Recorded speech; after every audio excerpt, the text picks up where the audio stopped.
বাংলাদেশকে গড়ে তুলতে চাই, বাংলাদেশের জনগণকে সাথে নিয়ে বাংলাদেশকে গড়ে তুলতে চাই।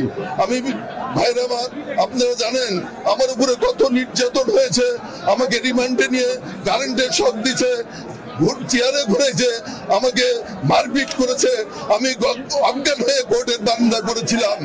প্রিয় বন্ধুরা আমার, সেই স্মৃতি আমি এখনো ভুলি নাই। আমার মৃত্যুবরণ করলো, সেই জানাজায় আমাকে যেতে দেওয়া নাই। আমি জানাজায় যাওয়ার জন্য প্রস্তুত ছিলাম, পারমিশন হয়েছিল, কিন্তু সেই জানাজায় আমাকে যেতে দেওয়া হয় নাই। আমার ওয়াইফকে নামে নিরাপত্তা আইনে মামলা করা হয়েছিল, সে একজন কর্মচারী, তাকে দীর্ঘদিন সাসপেনশনে রাখা হয়েছিল, তাকে জেল হাজত মোকাবেলা করতে হয়েছে। আমার বিগত 4 বছর 6 মাস কারাগারে আমার পরিবারের সাথে আমার দেখা করতে দেওয়া হয় নাই। আমাকে বন্ধ অবস্থায় রাখা হয়েছিল, পরিবারের সাথে কোনো যোগাযোগ আমি করতে পারি নাই।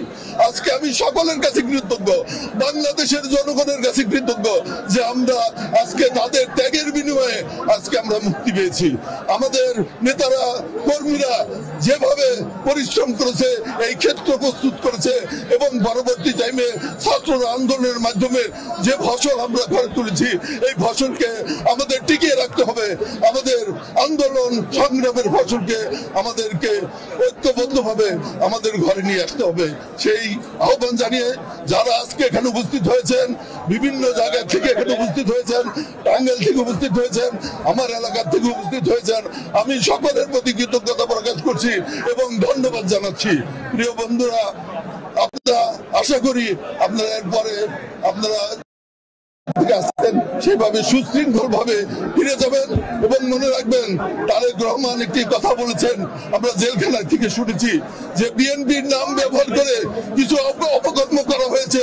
আপনারা আজকে বিএনপি